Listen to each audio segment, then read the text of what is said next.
realized I never even said that I'm reading from Science and Sanity by Alfred Korzybski, and we're on to the preface to the first edition, 1933. It is difficult for a philosopher to realize that anyone really is confining his discussion within the limits that I have set before you. The boundary is set up just where he is beginning to get excited. A. and Whitehead. That all debunkers must add new boshes of their own to supply the vacua created by the annihilation of the old is probably a law of nature. E.T. Bell. Teaching without a system makes learning difficult. The Talmud. The layman, the practical man, the man in the street says, "What is that to me?" And the answer is positive and weighty. Our life is entirely dependent on the established doctrines of ethics, sociology, political economy, government law, medical science, etc. This affects everyone consciously or unconsciously, the man in the street in the first place, because he is the most defenseless. Alfred Korzybski. Sorry.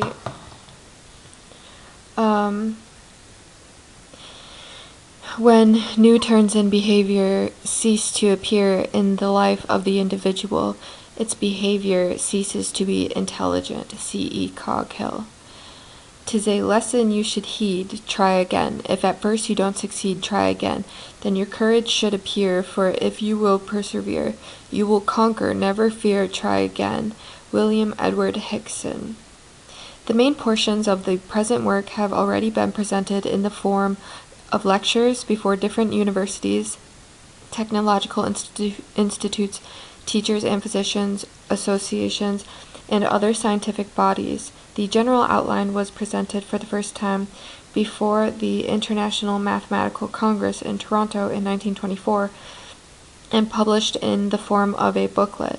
A further elaboration of the system was read before the Washington, D.C. Society for Nervous and Mental Diseases in 1925 and the Washington, D.C. Psychopathological Society in 1926. Later published. A fuller draft was presented before the Congrès des Mathematiciens des Pays Slaves in Warsaw, Poland in 1929. A special and novel aspect of the subject in connection with the conditional reflexes of Pavlov was outlined before the First International Congress of Mental Hygiene, Washington, D.C. in 1930. Other aspects were discussed before the American Mathematical Society, October 25, 1930, and the Mathematical Section of the American Association for the Advancement of Science, December 28, 1931. The latter paper is printed as Supplement 3 in this volume. The general character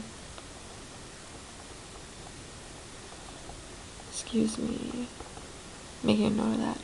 The general character of the present work is perhaps best indicated by the two following analogies. It is well known that for the working of any machine some lubricant is needed.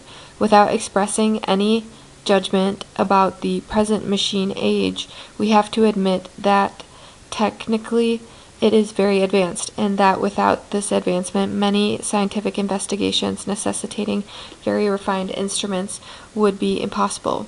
Let us assume that mankind never had at its disposal a clean lubricant, but that existing lubricants always contained emery sand, the presence of which escaped our notice. Under such conditions, existing technical developments, with all their consequences, would be impossible.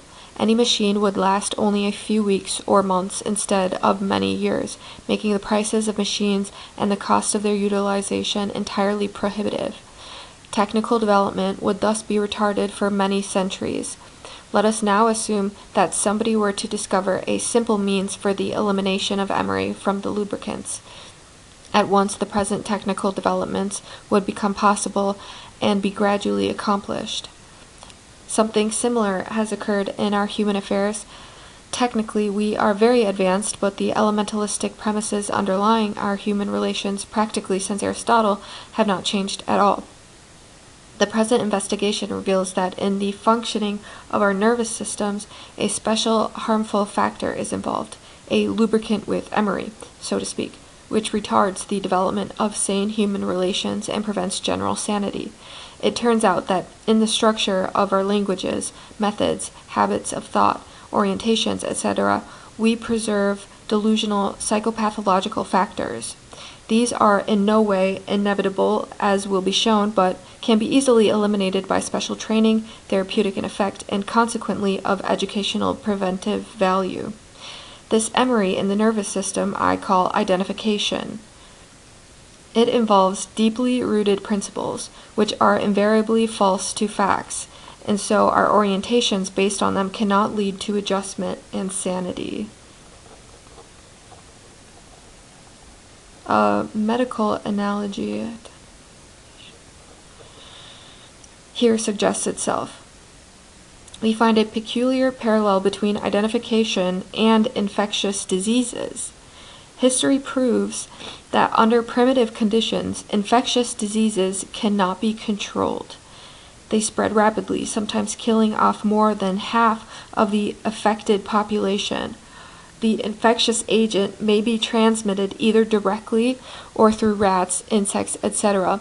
With the advance of science, we are able to control the disease, and various important preventive methods, such as sanitation, vaccination, etc., are at our disposal.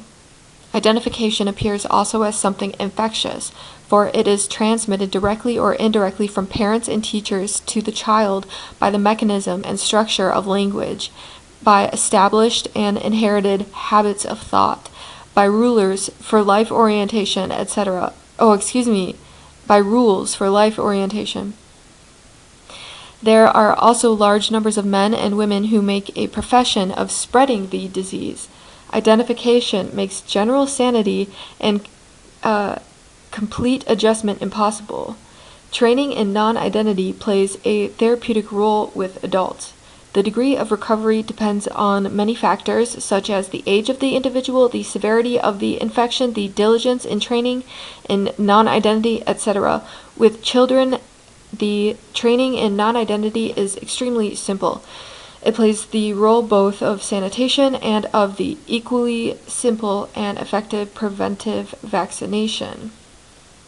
As in infectious diseases, certain individuals, although living in infected territory, are somehow immune to this disease. Others are hopelessly susceptible. The present work is written on the level of the average intelligent layman, because before we can train children in non-identity by preventive education, parents and teachers must have a handbook for their own guidance. It is not claimed that a millennium is at hand, far from it. Yet it seems imperative that the neuropsychological factors which make general sanity impossible should be eliminated. I have prefaced the parts of the works and the chapters with a large number of important quotations. I have done so to make the reader aware that on the one hand there is already afloat in the universe of discourses a great deal of genuine knowledge and wisdom, and that, on the other hand, this wisdom is not generally applied, and to a large extent cannot be applied as long as we fail to build a simple system based on the complete elimination of the pathological factors. A system, in the present sense, represents a complex whole of coordinated doctrines, resulting in methodological rules and principles of procedure, which affect the orientation by which we act and live. Any system involves an enormous number of assumptions, presuppositions, etc., which in the main are not obvious but operate unconsciously. As such, they are extremely dangerous, because should it happen that some of these unconscious presuppositions are false to facts, our whole life orientation would be vitiated by the unconscious delusional factors, with the necessary result of harmful behavior and maladjustment. No system has ever been fully investigated as to its underlying unconscious presuppositions. Every system is expressed in some language, in some structure, which is based in turn on silent presuppositions, and ultimately reflects and reinforces those presuppositions on and in the system.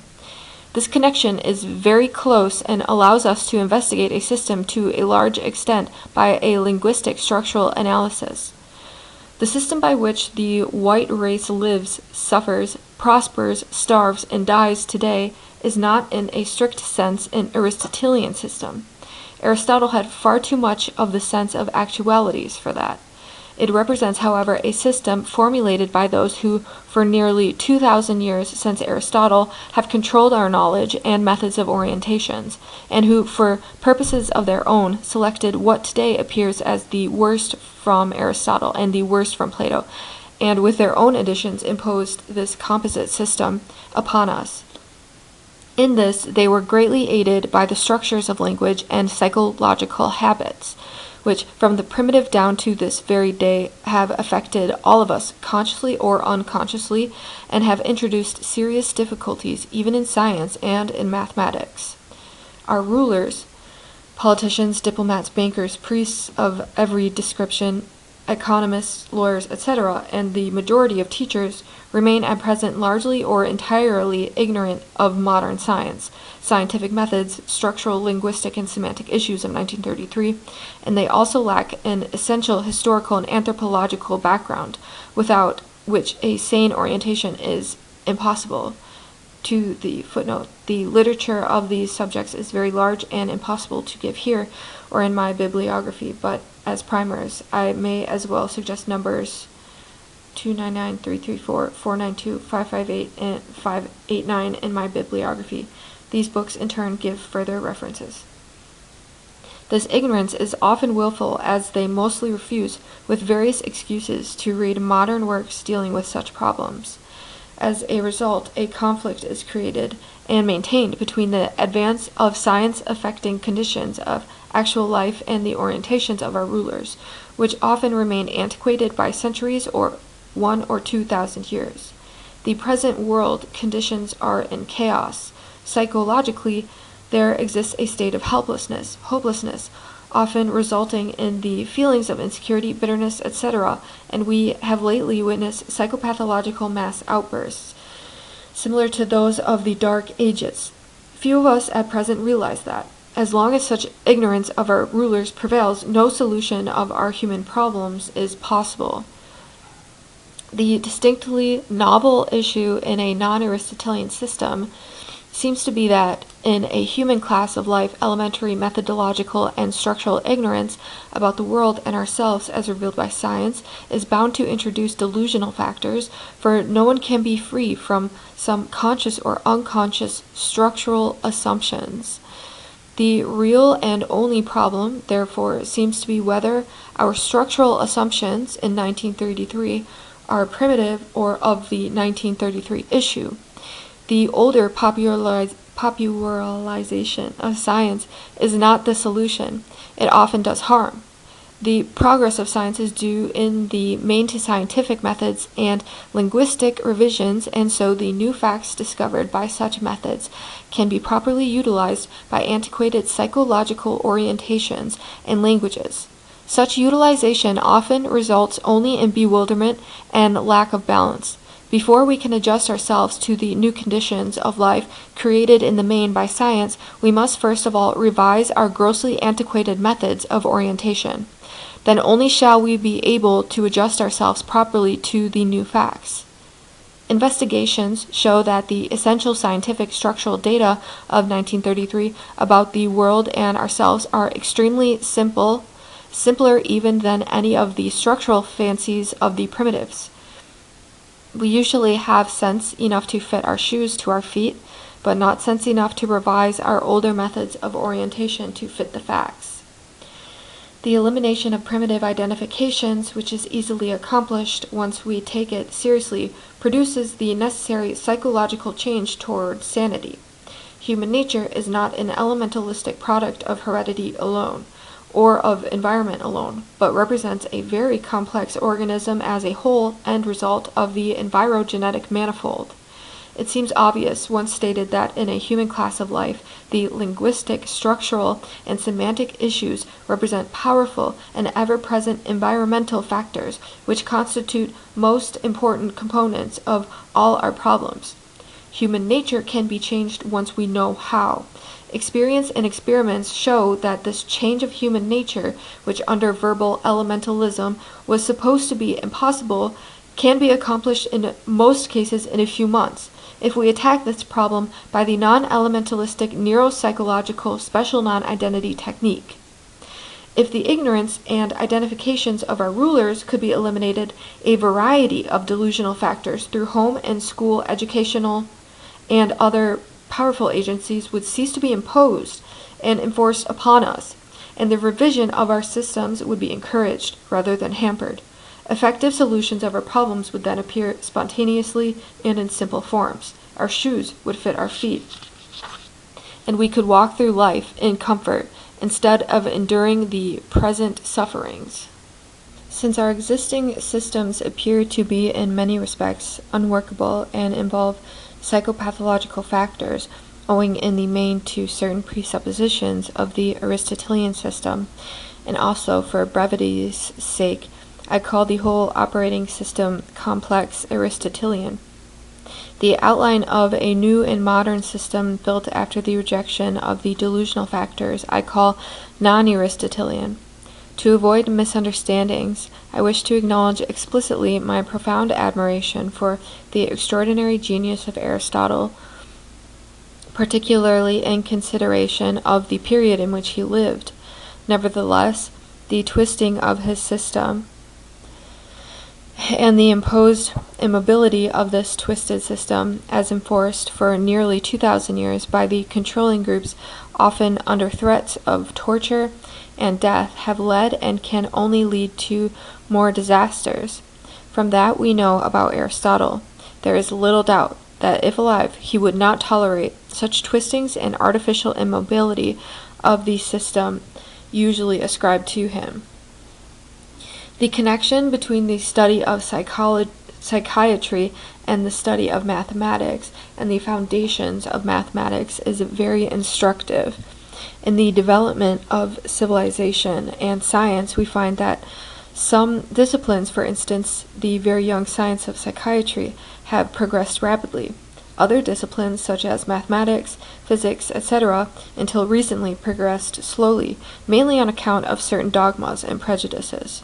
Of late, some of these prejudices have been eliminated, and since then, the progress of these sciences has become extremely rapid. Still other disciplines, such as psychology, the traditional philosophy, sociology, political economy, ethics, etc., have developed their principles very little in nearly 2,000 years, notwithstanding a wealth of accumulated new data. Many reasons are responsible for this curious state of affairs, but I will suggest only 3 in the order of their importance. 1.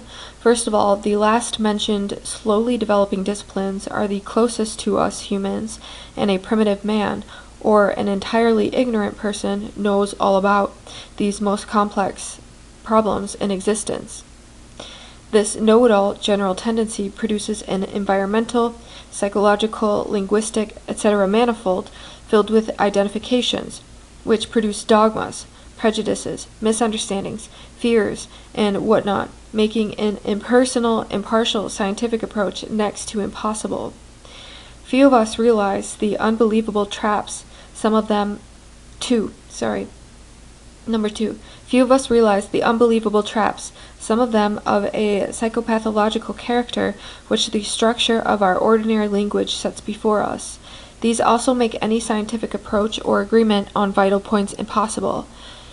We grope by animalistic trial and error, and by equally animalistic strife, wars, revolutions, etc. These first 2 points apply practically to all of us and introduce great difficulties even into mathematics.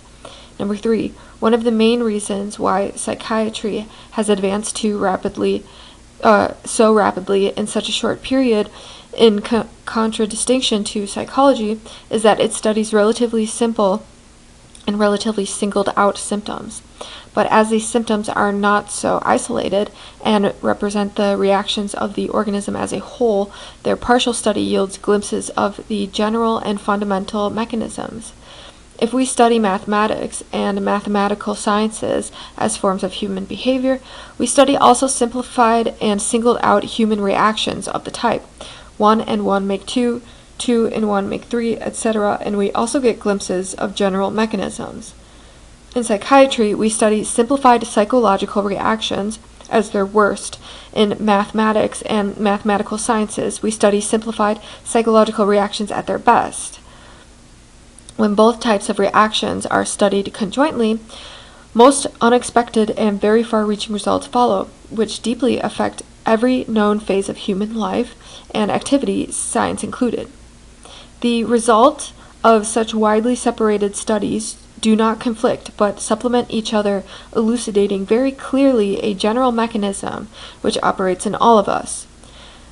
Psychiatrical studies help us most unexpectedly in the solution of mathematical paradoxes, and mathematical studies help us to solve very important problems in psychotherapy and in prevention of psychological disorders.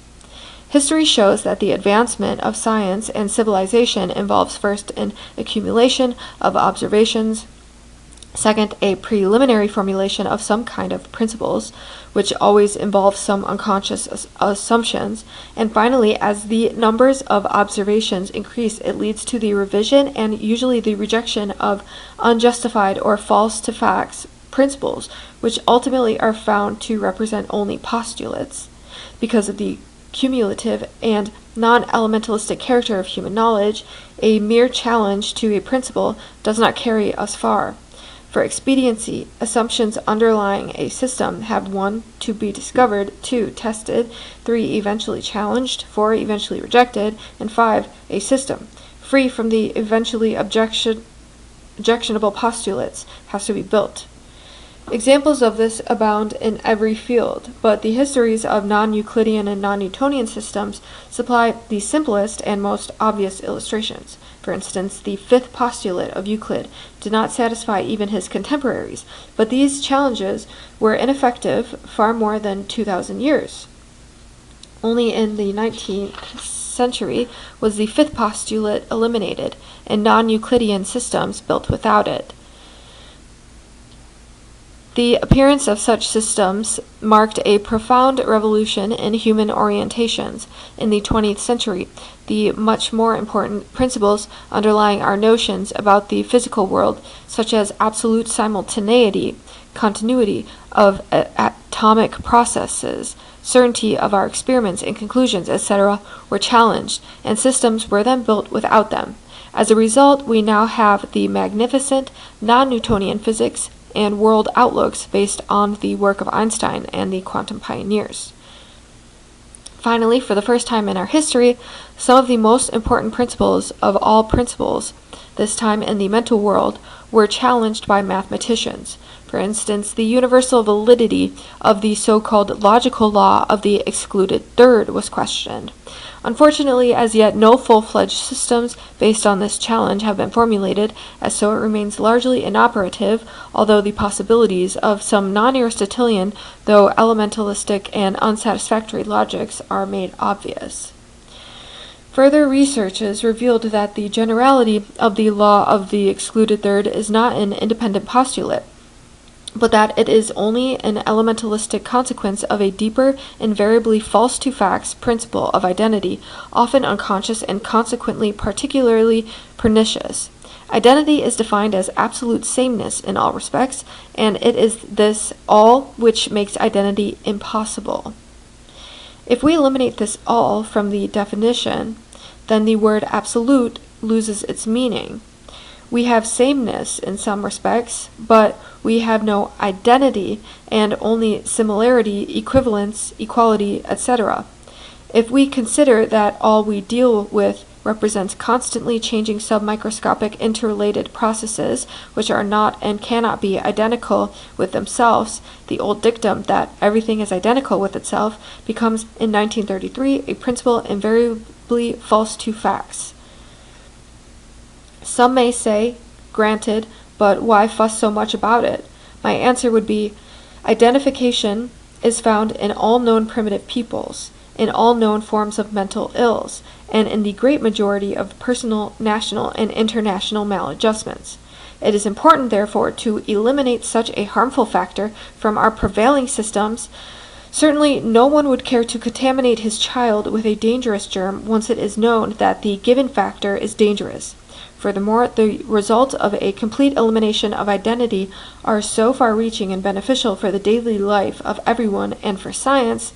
To the footnote, while correcting the proofs of this preface, I read a Telegraphic Press report from London by Science Service that Professor Max Born, by the application of the non-elementalistic method of Einstein, has succeeded in making a major contribution to the formulation of a unified field theory, which now includes the quantum mechanics.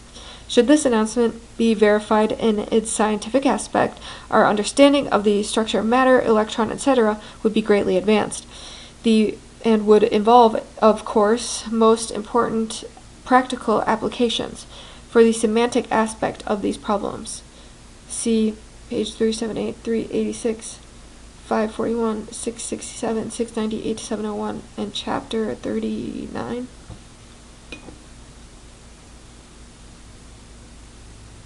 Back to the text.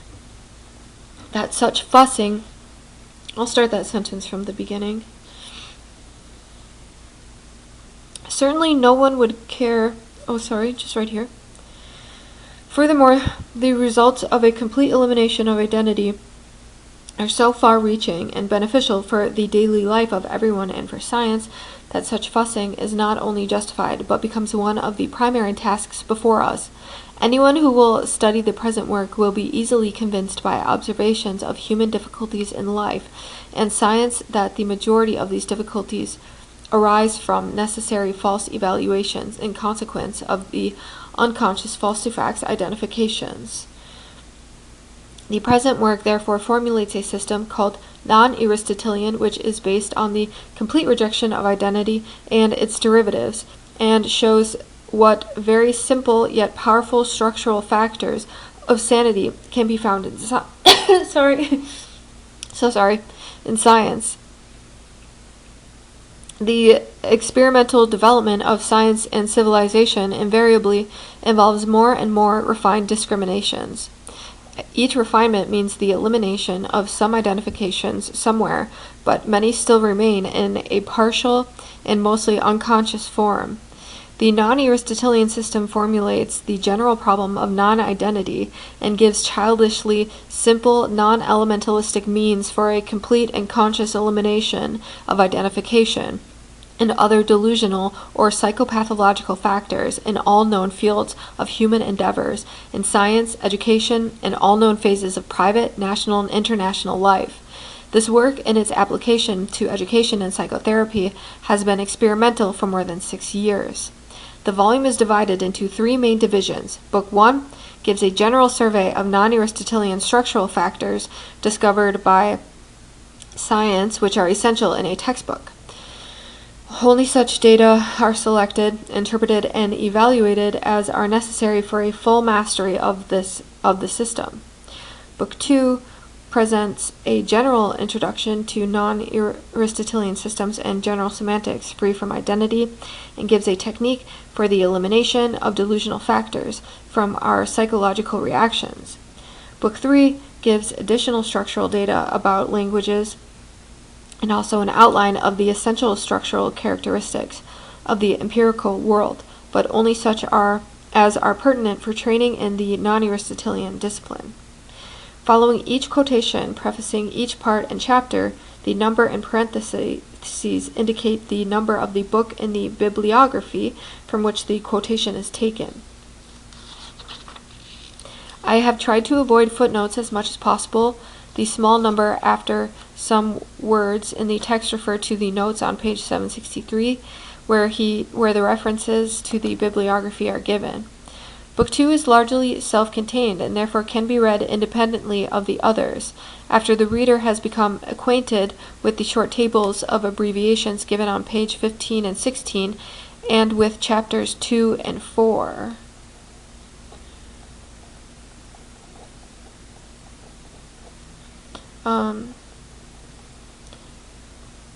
That is what Sorry for interrupting. But I will just be reading that for now, and maybe some other supplemental text. I believe, however, that for the best results, the book should be read consecutively without stopping at passages which at first are not entirely clear, and read at least twice. Yeah. On the second reading, passages which at first were not clear will become obvious, because in such a wide system, the beginning presupposes the end and vice versa. The discovery of such important and entirely general delusional factors in the older systems leads to a far-reaching revision of all existing disciplines. Because of modern complexities of knowledge, this revision can only be accomplished by the activities of specialists working together as a group and unified by one principle of non-identity, which necessitates a structural treatment. To facilitate this most urgent need, and to present the results of this work to the public at reasonable prices, an international non-Aristotelian library has been organized, to be printed and distributed by the Science Press Printing Company, Lancaster, Pennsylvania, USA, and Grand Central Terminal, New York City. It also intended to organize an international non-Aristotelian society with branches in connection with all institutions of learning throughout the world, where cooperative scientific work for the elimination of identity can be carried out, as this work is beyond the capacities of any one man. Since the scope of the library and societies is international, I have accepted in the main the Oxford spelling and rules, which are a happy medium between the English used in the United States of America and that of the rest of the world. In certain instances, I had to utilize some forms of expressions which are not entirely customary, but these slight deviations were forced upon me by the character of the subject, the need for clarity, and the necessity for cautiousness in generalizations. The revision of the manuscript and reading of the proofs in connection with other editorial and publishing duties has been a very laborious task for one man, and I only hope that not too many mistakes have been overlooked. Corrections and suggestions from the readers are invited. The International Non-Aristotelian Library is a non-commercial scientific venture, and the interest and help of scientists, teachers, and those who are not indifferent to the advancement of science, civilization, sanity, peace, and to the improvement of social, economic, international, etc. conditions will be greatly appreciated. From one point of view, this inquiry has been independent from another. Much material has been adapted. In some instances, it is impossible to give specific credit to an author, particularly in a textbook, and it is simpler and fairer to state that the works of Professors H. F. Biggs, G. Birtwistle, E. Bleuler, R. Bonola, M. Bourne, P. W. Brigman, E. Cassirer, C. M. Child, A. S. Eddington, A. Einstein, A. Haas, H. Head, L. V. Heilbrunn, C. J. Herrick, S. E. Jelliffe, C. J. Kaiser, C. I. Lewis, J. Loeb, H. Minkowski, W. F. Osgood, H. Piron, G. Y. Rainick, B. Russell, C. S. Sherrington, L. Silverstein, A. Sommerfeld, E. H. Starling, A. V. Vasiliev, H. Whale, W. A. White, A. N. Whitehead, E. B. Wilson, L. Wittgenstein, and J. W. Young have been constantly consulted. Although I have had no opportunity to use directly the fundamental researches of Dr. Henry Head on aphasia, and particularly on semantic aphasia, my whole work has been seriously influenced by his great contributions. Dr. Head's work in connection with a non-elementalistic analysis makes obvious the close connection between 1. Identifications, 2. Structural ignorance, 3. Lack of proper evaluations in general and of the full significance of words and phrases in particular, and 4. The corresponding necessary, at least colloidal lesions of the nervous system.